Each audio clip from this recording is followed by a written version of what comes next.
Comenzaremos con el primer panel del día. El tema ¿es sustentable el sistema previsional argentino? Vamos a invitar a los profesionales que van a formar parte de esta mesa, el licenciado Alejandro Trapé, el doctor Félix Najim y el doctor Daniel Elías. Va a coordinar este panel el contador Jorge Paniagua. Vamos a leer la trayectoria de estos profesionales que nos acompañan.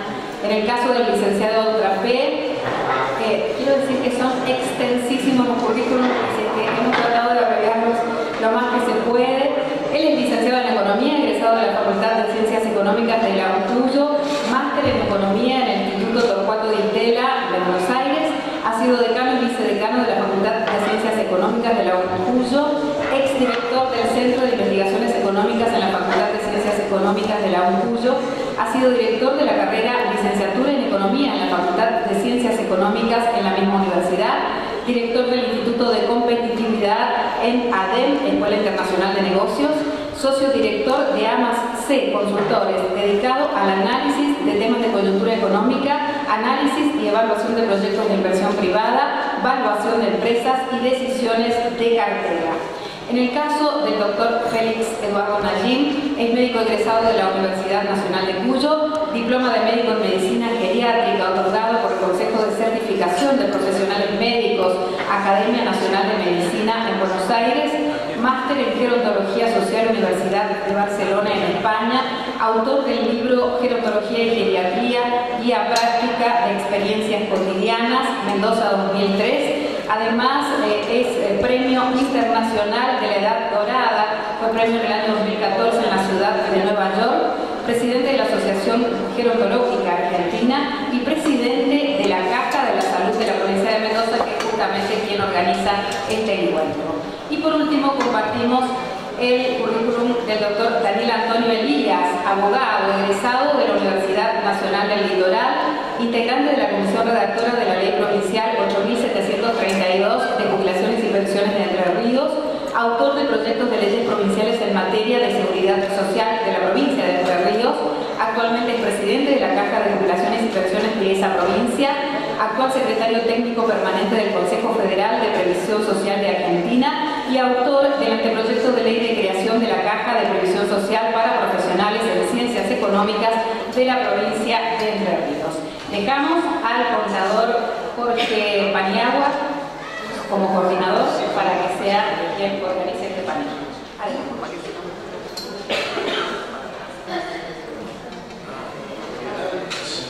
Colegas de distintas profesiones, amigos, agradecimiento de la invitación para poder estar con ustedes y compartir estos temas.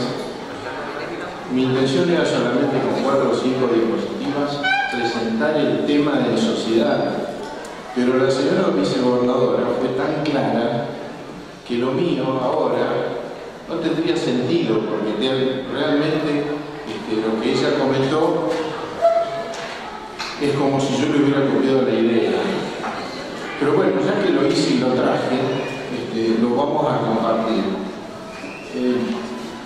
Cuando hablamos de un sistema previsional pensamos en personas cotizantes que a lo largo de toda su vida activa hacen determinados aportes para que, cumplidos los requisitos, obtengan los beneficios. Es decir, es algo intergeneracional donde se van corriendo, que las personas que aportan van aportando los fondos para las personas que se retiran. Entonces el primer concepto que se pensó era que esos beneficios que recibían las personas debían ser suficientes. El tema es suficiente pensando en que debía alcanzar para poder desarrollar su vida en la etapa post-laboral. En el siglo pasado, empezó a aparecer en algunos lugares del mundo una generación que se llamaba de los DINKs, Double Income No Kids, dobles ingresos no chicos, sin hijos. ¿Por qué la importancia? Ella comentó el tema de la anterior, porque acá tenemos una incorporación de personas que van a transitar la vida posterior de la jubilación. En ese momento a alguien se le empezó a ocurrir a pensar en lo que es la sustentabilidad Es decir, que ese beneficio suficiente sea sustentable en el tiempo. Y ahí empezamos a ver el tema del envejecimiento. Si bien hay determinados factores que intervienen en este tema de la sustentabilidad y de la suficiencia, economía y mercado de trabajo formal, la cantidad de años de servicios, el financiamiento y el comportamiento de la población, que lo vimos en cuanto a la natalidad y al envejecimiento. Con respecto al tema del comportamiento de la población, a principios de año la Secretaría de Seguridad Social hizo un taller que fue internacional respecto de sustentabilidad en el mundo. Y nos sorprendió Elsa Fornero, que es una economista de la Universidad de Turín, con dos fotos. Muchas veces decimos que las fotos hablan. Las fotos no eran exactamente estas, pero estos imaginen que es una foto de un casamiento de los años 50, 60, donde tenemos una cantidad de personas adultas, muchas de ellas que seguramente no tenían ningún beneficio previsional, y una cantidad de chicos que transcurridos unos años iban a ser los que iban a aportar para que los adultos que hay en esta foto cobraran su jubilación. La siguiente foto fue esta, una foto de un casamiento de los últimos 5 o 10 años, donde seguramente todos estos adultos, o buena parte de ellos, van a ser acreedores a un beneficio previsional por la incorporación de las mujeres en el trabajo. Y como vemos, tenemos una escasa cantidad de chicos que en su momento van a ir aportando para que los mayores vayan cobrando su jubilación o su beneficio. Si alguno tuvo ocasión de ver la revista de La Nación del domingo, apareció una nueva generación, los perennials, las personas de más de 70 años que están dedicadas completamente a la actividad. Y hay este trabajo que fue hecho por alguien de psicología, de psiquiatría y economistas ingleses, que se llama La vida a los 100 años, y que dice vivir y trabajar en una etapa de longevidad. Ellos plantean lo que era la cuarta edad, ya pasamos de la tercera a la cuarta, hacen una explicación respecto a cómo se encara y juegan con una palabra, recreation, o sea, de recreación a recrearse en toda esta etapa.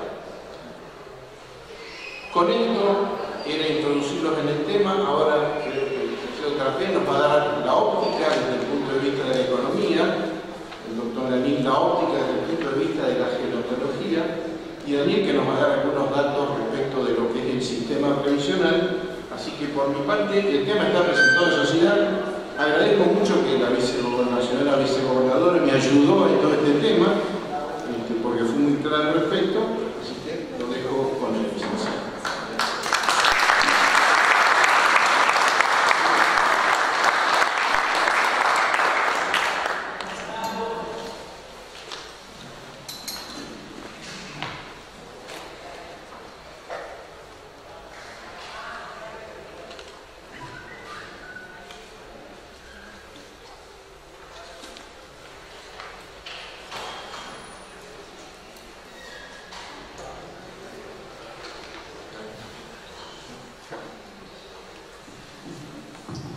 Bueno, buenos días a todos. Un placer estar en esta jornada. Muchas gracias por la invitación. Y cuando Félix Nayín me propuso abrir la jornada, es decir, dar la conferencia inicial, en principio yo había pensado en traer algunos datos, información, estadística, pero me pareció mejor en este caso abrirla con algunos conceptos, con algunas ideas, muchas de las cuales la señora vicegobernadora ya hizo referencia. Entonces va a pasar bastante rápido, pero como trazar el marco de referencia sobre el cual después los oradores que vienen puedan asentarse si quieren y poder dar a lo mejor más información estadística que sirva para ilustrar las cosas. De todas maneras, como como economista, ustedes saben que los economistas sin números somos medio mudos, entonces algún numerito tuve que poner, o sea, algún numerito van a ver porque algo hubo que poner. Para empezar con la exposición que hemos titulado Economía y Vejez, a mí se me ocurrió empezar con una frase de este señor, no sé si lo conocen, si lo han visto alguna vez o lo han sentido nombrar. Es un premio Nobel de Economía, Milton Friedman. Milton Friedman fue premio Nobel en 1976 y una de sus frases más famosas es: no existe tal cosa como almuerzo gratis. Dicho en términos más simples, en economía nada es gratis. Nada es gratis en el sentido de que puede ser gratis para una persona que no tiene que pagarlo, pero no es gratis para la persona que se lo tuvo que dar o que lo tuvo que producir. Es decir, que siempre en economía, para producir algo, un bien o un servicio, hay recursos que poner en juego. Y por eso, para la sociedad, nada es gratis. Puede ser que sea gratis para uno, pero no será gratis seguramente para el otro. Entonces, para empezar esta exposición, yo quiero plantearla de dos puntos de vista. Desde un punto de vista microeconómico. Microeconómico significa desde el punto de vista de una persona individual. Y luego desde el punto de vista macroeconómico, o sea, de la sociedad en su conjunto. Por supuesto que el punto de vista microeconómico tiene que alimentar al macroeconómico. O sea, el macroeconómico no puede estar divorciado de lo microeconómico. Lo que pasa con la sociedad, dado que la sociedad es una suma de personas, no puede estar divorciado de lo que pasa con una persona individualmente. Para abordar el enfoque microeconómico, muy rápidamente utilicé lo que se llama la teoría del ciclo de vida o del ciclo vital. También acá traje a colación un premio Nobel de Economía, Franco Modigliani. A Franco Modigliani le dieron el premio Nobel justamente por elaborar esta teoría del ciclo vital, que lo que planteaba en términos muy sencillos, tiene muchas críticas después, pero en términos muy sencillos y para lo que a nosotros nos sirve, es para ver cómo a lo largo de su vida la persona va percibiendo ingresos y va delineando su pauta de consumo, cosas que no van exactamente de la mano.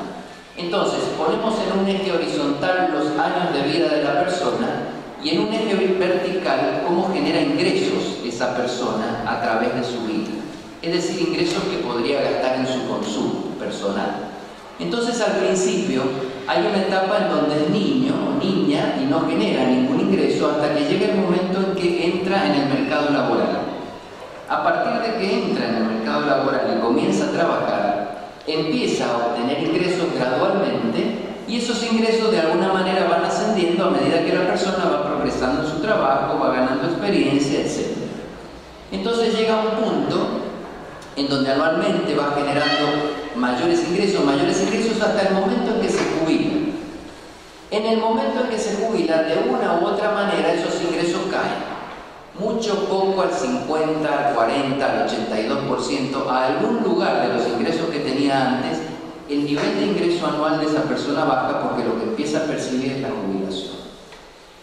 Ese es el perfil de ingresos, entonces, de la persona a lo largo de su vida, de una persona promedio, digamos. A lo mejor ustedes no se sienten identificados perfectamente con eso, pero en general el promedio de la población tiene ese perfil de ingresos. El perfil de consumo de la persona es distinto, no va de la mano de ese nivel de ingresos, porque si no los primeros años no podría consumir nada absolutamente.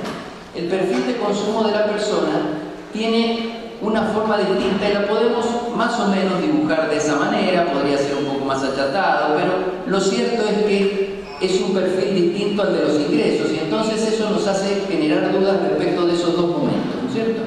De los dos momentos en donde los ingresos son más bajos que los consumos y en donde la persona necesita de alguna manera, llamémosle financiamiento, o sea, necesita que alguien le ayude con sus consumos porque por sí mismo no puede resolver el problema del pago de todos sus consumos. ¿Quiénes vienen en su ayuda en esos momentos? Diversas instituciones y diversas costumbres, el ahorro, el auxilio familiar, los activos reales y financieros, el sistema financiero y el sistema previsional, todo eso juega para que la persona pueda armonizar sus ingresos y acoplarlo a sus consumos de alguna manera. Entonces, lo que estamos viendo en este enfoque microeconómico, este dibujo es el mismo de recién, solamente que está ahora un poquito más pequeño, es que en ese momento la persona tiene un faltante de dinero, o sea, desahorra o se endeuda. En ese momento tiene un excedente, o sea, tiene un ahorro, le sobra dinero, gana más dinero de lo que usa para consumir, y en ese momento vuelve a tener un faltante. Entonces lo que hay que hacer es armonizar esa situación. Se supone que en esta primera parte, el financiamiento, no va a tener que salir el niño a pedirle financiamiento al banco. O sea que ese faltante está solventado por los padres. Es decir, son los padres los que solventan ese faltante del niño y le pagan sus consumos, ya que el niño no tiene ingreso. Una cosa que es bastante obvia y bastante lógica. Entonces allí no nos hacemos problema demasiado por ese individuo por ahora. Después, más adelante, el sobrante de dinero, ¿a dónde va a parar? Ese sobrante de dinero puede ir a parar a financiar a los hijos, que es lo que acabamos de decir ahora. Lo normal es que los padres financien a los hijos, no que los hijos financien a los padres, ¿no es cierto? Los padres financian a los hijos y luego esos hijos hacen un pay forward, digamos, financian a sus propios hijos, no a los padres. Entonces lo normal es que eso vaya a financiar a los hijos, que haya aportes al sistema previsional y que haya inversiones en activos reales y financieros como un refuerzo al sistema previsional cuando uno cree que esa caída de ingresos que va a tener cuando se jubile va a ser muy fuerte y va a tener que reforzarla de alguna manera si quiere mantener una pauta de consumo de la que traía y no tener que recortar su pauta de consumo. En la última etapa, cuando vuelve a aparecer el desfinanciamiento de la persona jubilada, o sea, cuando sus ingresos no alcanzan para financiar su consumo, aparece el financiamiento del sistema previsional, que debería ser suficiente. Debería ser suficiente para que la persona mantuviera su pauta de consumo, pero como vemos ahí no es suficiente y la realidad nos dice que no es suficiente, ¿no es cierto? O sea que no hay que buscar demasiado para darnos cuenta. Entonces ahí aparecen las patologías, que es que cuando en la parte del ahorro los hijos financien a los padres, o sea que parte de lo que se genera sea para financiar a los padres, y la otra patología es que la persona se tenga que financiar con ahorros propios que ha generado en algún momento porque desconfiaba del sistema previsional o con el financiamiento de los hijos. O sea que lo rojo ahí serían cuestiones que no desearíamos que pasaran, pero de hecho pasan. De hecho pasan porque si no la pauta de consumo no se puede sostener. Entonces, cuando esto vamos de lo micro a lo macro, cuando empezamos a pensar ya en la sociedad como un conjunto, después de partir de este esquema que tiene cada uno de los individuos,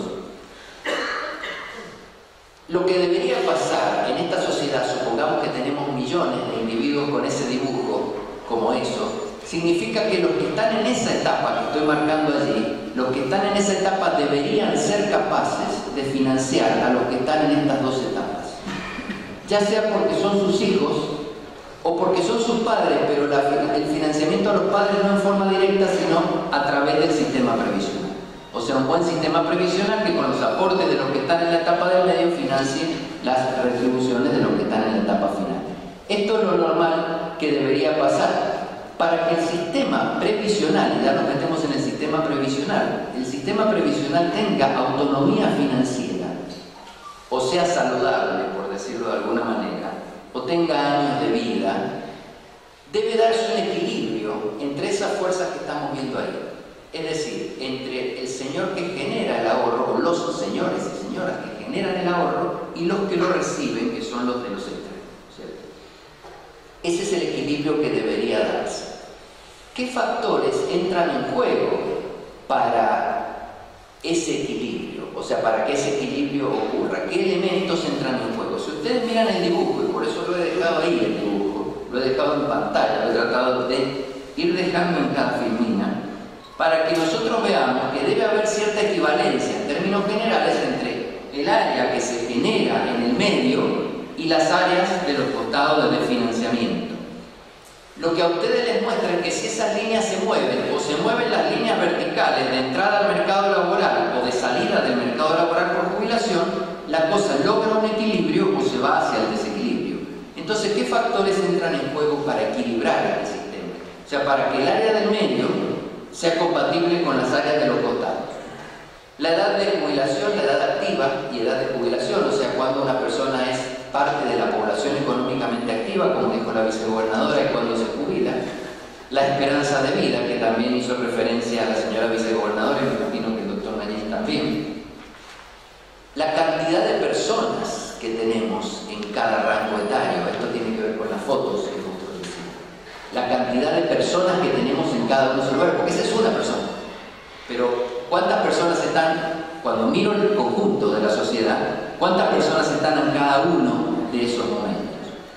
Luego el monto de los aportes y el monto de las jubilaciones, y el nivel de ingreso de la población le puse un signo de pregunta. El nivel de ingreso de la población pensando si los países más ricos tienen más resuelto este problema que los países más pobres. Y me parece que no.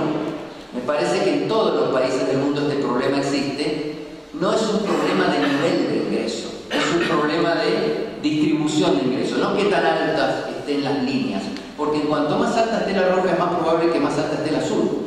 Entonces ahí vamos a volver a tener el mismo problema en un país como Noruega que en un país como el Congo, digamos. Es decir, vamos a tener esta misma problemática. Esto no es sino hacer un estudio actuarial del sistema previsional en su conjunto. Ustedes están en cajas previsionales, sabrán lo que es un estudio actuarial de la caja y los años de vida que tiene una caja, lo que surge del estudio actuarial. Bueno, esto sería como pensar en los años de vida que tiene el sistema previsional del país, haciendo un estudio actuarial con estas variables. Ahora, ¿qué factores pueden poner en riesgo la autonomía, ese equilibrio? Por supuesto que tienen que ser parecidos a los factores que le dan equilibrio, solamente que cuando no se condicen de alguna manera, ponen en riesgo la autonomía del sistema.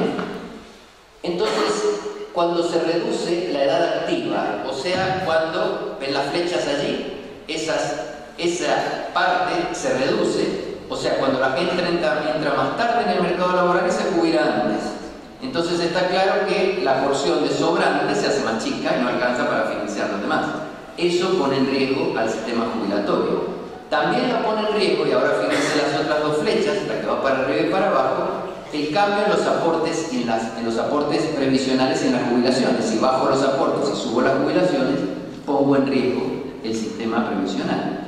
Y también el envejecimiento de la población, la quinta flecha, lo que mencionó la vicegobernadora. O sea, que esa última línea se extienda de los 75 a los 80, a los 85, a los 90, a los 100. O sea, que yo tenga a las personas viviendo durante más tiempo y gozando de los beneficios jubilatorios. Juntando todas esas cosas, si estas cosas se comportan de esta manera, o sea, si las flechas se comportan de esa manera, el sistema jubilatorio actuarialmente empieza a estar en riesgo, empieza a perder autonomía. ¿Quiebra? No quiebra. Pierde autonomía de autofinanciarse, pero no hay almuerzo gratis. Es decir, tiene riesgo de desfinanciamiento, eso es cierto, y viceversa. Si estas flechas van para el otro lado, el sistema amplía su autofinanciamiento, amplía su autonomía financiera y empieza a ser más saludable. Ahora, tenemos que ver que esas tres cosas que tenemos allí, esos tres elementos que tenemos allí, son esencialmente diferentes. Hay dos que son parecidos y uno que es diferente. ¿Por qué? ¿Por qué puse los dos primeros agrupados y el tercero separado? Porque el tercero es natural y los otros dos son variables de política. Es decir, puedo combatir lo que pasa con el tercero con los dos primeros, de alguna manera. Es difícil que pueda evitar el tercero, pero puedo compensar lo que pasa con el tercero utilizando los dos primeros. Y esto me imagino que los expositores que sigan van a conversar sobre esto porque seguramente tiene que ver con la sustentabilidad. ¿Qué acciones puedo hacer con un sistema desfinanciado o con un sistema que va corriendo hacia el desfinanciamiento? Aumentar la edad activa de la población, es decir, las líneas, lo que se llama la población económicamente activa, que hoy en Argentina se calcula entre 14 y 65 años, es decir, bueno, en vez de 14 y 65, 14 y 70, porque no se Félix, 14 y 70, por ejemplo. Es decir, ampliar las líneas de manera que lo que sobra se me haga más grande. Aumentar el ratio aporte-jubilación, o sea, la relación aporte-jubilación, la relación de pesos, ¿no es cierto? Pesos de aporte versus pesos de jubilación, porque eso es lo que me hace que los que aportan puedan sostener jubilatorio sabiendo que ya tienen que sostener a sus hijos, ¿no es cierto? Eso no lo vamos a dejar de lado en ningún momento. O revertir el envejecimiento de la población.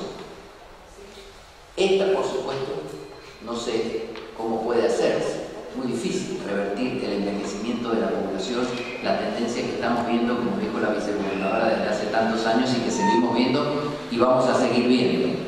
Esta es políticamente difícil. Aportes, jubilaciones, todo lo que sea pesos, mover pesos, quitarle pesos a alguien para dárselos a otro es difícil. No es que no sea deseable, es que es difícil. Tocarle el bolsillo a alguien para darle a otro es difícil. Entonces me quedo pensando en eso y se lo voy a dejar a los próximos expositores, ¿no es cierto? El tema de la jubilación y la edad activa. Ahora, si esto no se hace, si mejor no lo hacemos, digamos, el sistema quiebra, no quiebra, porque no hay almuerzo gratis. O sea, el sistema va a tener que recibir financiamiento de otro lado, seguro. ¿De dónde? Y de rentas generales va a tener que recibir financiamiento. Y recibir financiamiento de rentas generales puede tener como contrapartida ¿qué? Por ejemplo, en Argentina. A ver si les gustan estas alternativas. Más impuestos, más deuda, más inflación, según cómo lo financia. O sea, si lo financia con impuestos, si lo financia con deuda del gobierno o si lo financia con la maquinita de imprimir billetes. O sea que o más impuestos o más deuda, más inflación, pero lo va a financiar de alguna manera, porque no se va a caer el sistema jubilatorio. Por lo tanto, no hay almuerzo gratis y si no utilizamos las variables de política propias del sistema jubilatorio, de algún otro lado van a venir los fondos. Y el sistema se va a terminar financiando de otra manera, donde quienes lo van a estar financiando, tal vez no van a ser los directamente involucrados, porque si es con deuda lo van a estar financiando nuestros hijos. Ahí sí le estamos pateando la pelota a los que están adelante en la pirámide, ¿no es cierto? Le estamos diciendo, lo van a financiar nuestros hijos. O bueno, si hacemos un default, lo financian nuestros acreedores, eso es más fácil, ¿no es cierto? Pero ya nos trae algunos problemas. Bueno, eso como marco de referencia, y ahora para terminar,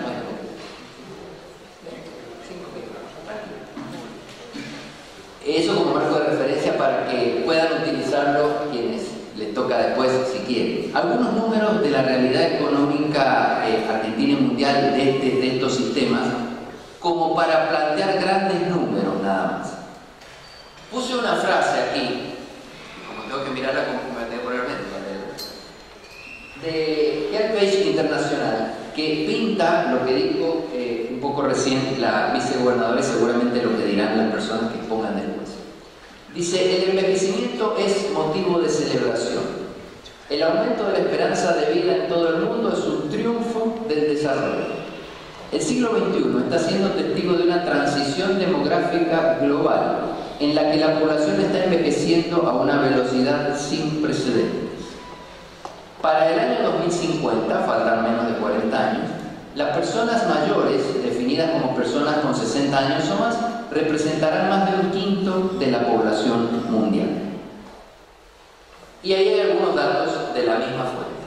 Los datos de la misma fuente muestran a Japón, Europa, Norteamérica, Latinoamérica, Asia y África, y lo que están mostrando es cuánto era el porcentaje de población mayor de 60 años en el año 2000 y cuánto se estima que será en el año 2050. Ustedes ahí ven claramente cómo en todos los lugares sube y en algunos lugares dramáticamente. O sea, en algunos lugares como en Japón llega hasta el 40%. En promedio se estima que en el año 2050 va a ser el 25% de la población mundial. Y este mapa lo que muestra es la edad promedio de cada país. Entonces, por colores, podemos irnos dando cuenta de los países a los que se los llaman adolescentes, jóvenes, maduros y viejos, según el color, ¿no es cierto? Los más claritos, que tienen más amarillito, son los adolescentes, y a medida que el color se va oscureciendo a verdes y verdes más oscuros, los países van envejeciendo. Claramente se ve allí lo que pasa con Europa y con Estados Unidos, o sea, con lo que hoy llamaríamos los países desarrollados y por supuesto con Japón también. Ahí se ve el envejecimiento de esas sociedades donde la edad promedio está entre 40 y 50 años, la edad promedio de la población. Entonces esto nos muestra, por decirlo en términos muy simples, países adolescentes, jóvenes, maduros y viejos. Pero la pregunta ¿es malo llegar a viejo?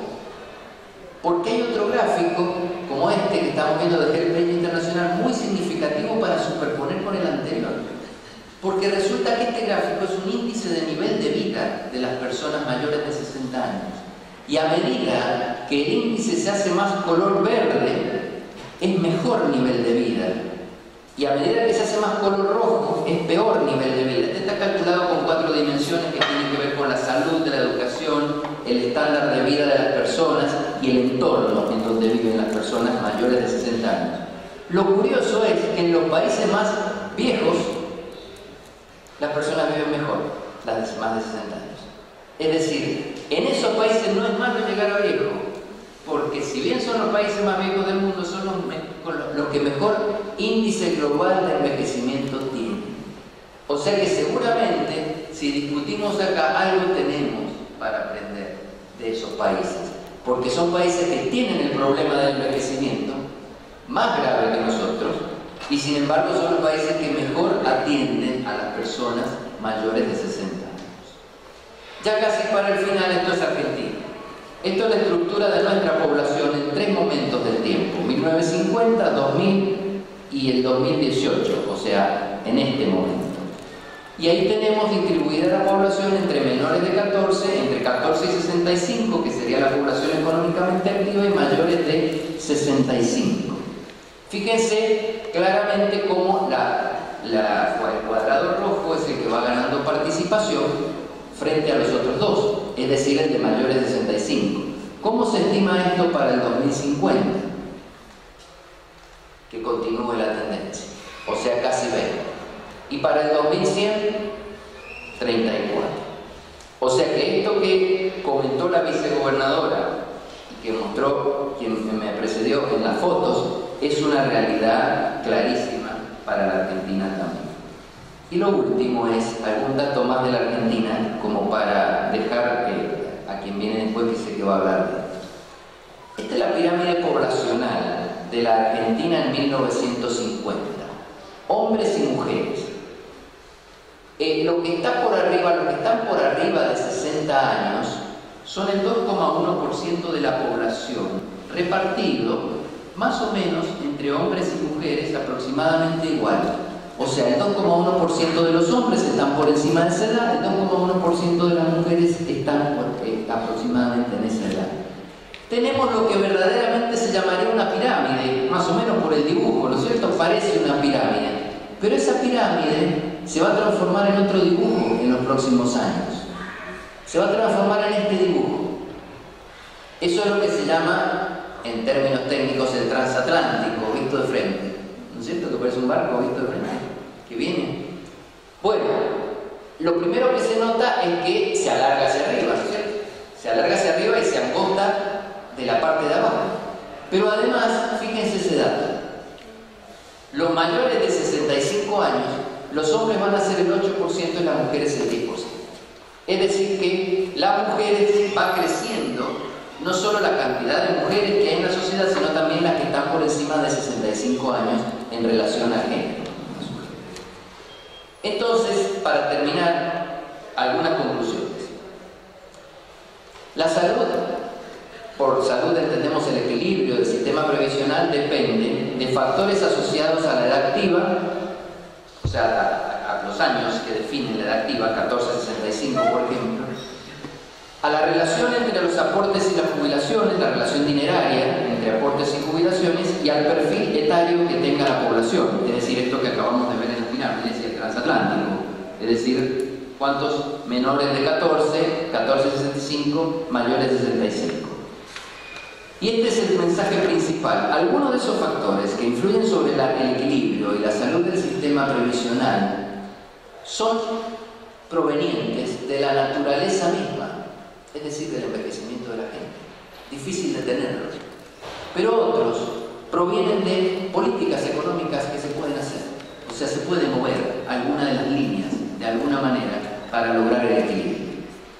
Los factores naturales están jugando en contra del equilibrio. Los naturales nos están jugando en contra. Nos están jugando hacia el desfinanciamiento.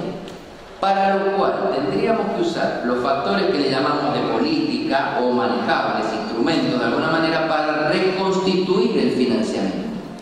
Porque si demoramos esto, si demoramos estas correcciones, si no las queremos hacer, es un espejismo. El sistema se va a financiar de alguna manera porque no hay almuerzo gratis. No hay almuerzo gratis. Alguien va a terminar financiando el sistema y probablemente sean quienes menos esperamos que lo financien los que terminen de hacerlo. Muchas gracias.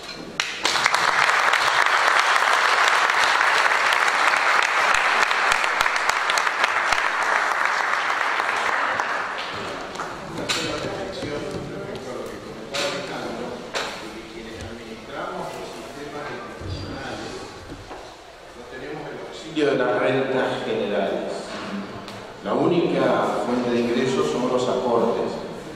En alguna etapa, si bien la incidencia es bastante chica, es mínima, puede ser la comunidad vinculada. El sistema nacional, el sistema provincial, tiene la posibilidad de utilizar el financiamiento a través de rentas generales. Lamentablemente, los sistemas para profesionales solo dependemos de los aportes.